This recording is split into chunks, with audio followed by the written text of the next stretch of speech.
See that? Go, skip, step, back. Move, skip, step, back. Move, skip, step, back to C. So practice that as much as possible. First, you run the first 5 notes. 1, 2, 3, 4, 5, 4, 3, 2. Then da da da da da.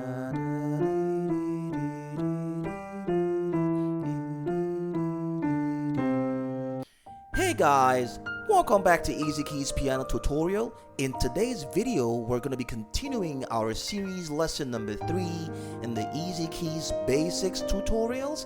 And today we're going to be talking about the other notes of the intervals, your hand placement, and some basic exercises you can start off your playing with. But before we get into the video, make sure to like and subscribe to my channel. And don't forget to hit the bell icon so that you don't miss out on any coming videos. If you have questions regarding our teaching so far, go to the comment section and let me know what your questions are, and I will be glad to put you through whatever challenge you have. Now, let's get into the video.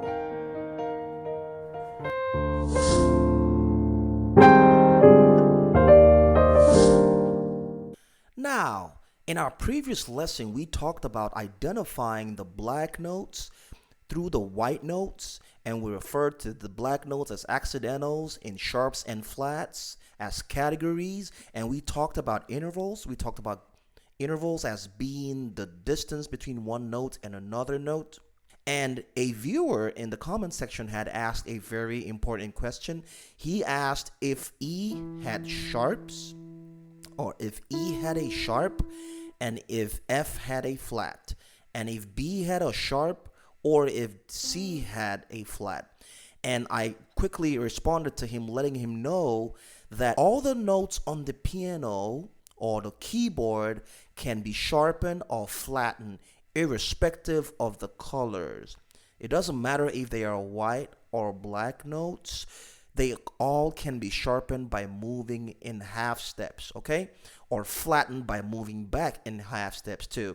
If you have a C here and you want to sharpen it, you move up a half step and you get C sharp. If you want to flatten the C note, you move back a half step. Remember, we said you have to cross a half step to establish a whole step movement, okay?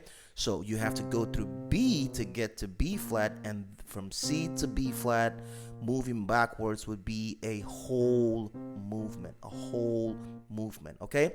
So technically, the key of B is actually C flat, okay? But you're not going to usually have people call this C flat, but a B, okay? But technically, to flatten the C note, you would have to play a B. And also, if you want to sharpen the B note, you would have to play a C. The same thing applies to the E. The E sharp, in quote, would be your F note. And the F flat, in quote, would be your E note. Okay? So that's how you have the E sharp as F, or the F flat as E, the C flat as B, or the B sharpened as C, rather. Okay? So that way you know that's how the flats and sharps work, other than moving through the colors. Okay? Now, the next thing I want to put you through is your finger position. Okay? Now, it is very important you have your hands like this, almost like you're holding a little ball, okay? Over the first 5 notes of the keys, or over the first 5 notes from C. So 1, 2, 3, 4, 5. Position your fingers above the first 5 notes. Make sure your wrist is not too high or too low. Make sure your wrists are quite equal, a little bit above your fingers, but not too high or too low, okay? And make sure your fingers are positioned on the first 5 notes. Same thing with your left hand. A lot of people play like this. This would not be a correct way to position your hands, and neither would this be a correct way to position your hands like this, okay? You want to relax your hand, relax your wrist on the first 5 notes from the C.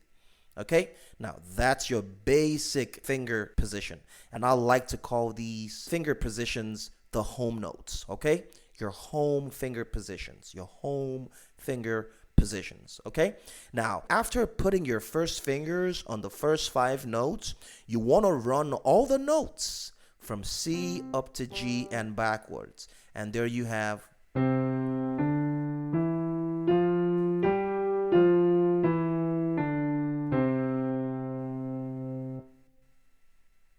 again.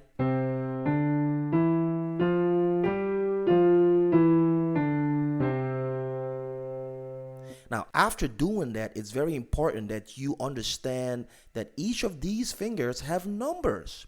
Your thumb is going to be finger number 1. Your index finger is going to be your finger number 2. Your middle finger is going to be your finger number 3. Your ring finger is going to be your finger number 4. And your pinky, your tiny finger, is going to be finger number 5. So while you run these notes, I want you to do this. 1, 2, 3, 4, 5, 4, 3, 2, and 1. Okay? 1, 2, 3, 4, 5, 4, 3, 2. 1, 2, 3, 4, 5, 4, 3, 2,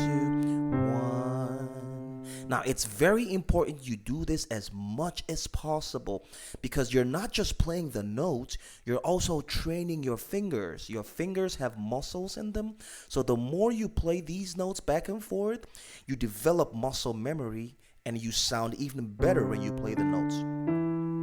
Now, one thing you do not want to do is you do not want to play 2 notes together like this as you practice. Play each note at a time. And take your time. You don't need to rush.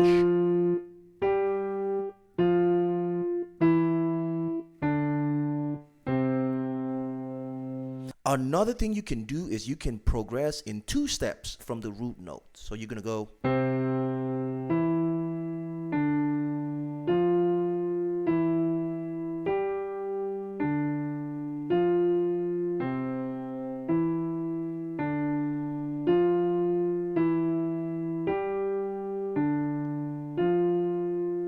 Wow, that's a very beautiful exercise. So first you do the, and you move to the,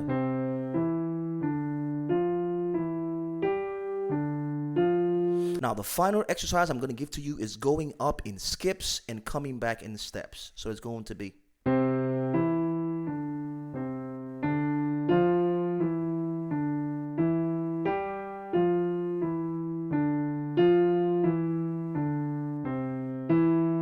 see that?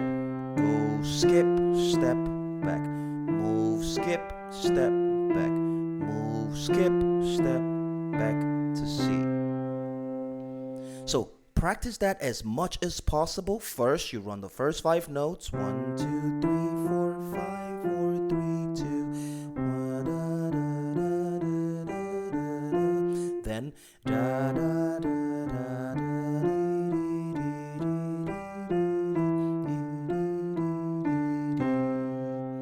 If you do this at least 10 minutes every day, you will get better in your finger positions. And in our next class, we'll be talking about rhythm and how you can progress in a controlled pattern without making mistakes. Well, there you go. Thanks for watching. And don't forget to like and subscribe to my channel and hit the bell icon so that you don't miss out on any coming videos. If you haven't seen the previous lessons, lesson number 1, take a look here and click this box over here. If you haven't seen the lesson number 2, click this box over here and catch up with our lesson series. In the meantime, this is Easy Keys. See you in the next video. Signing out.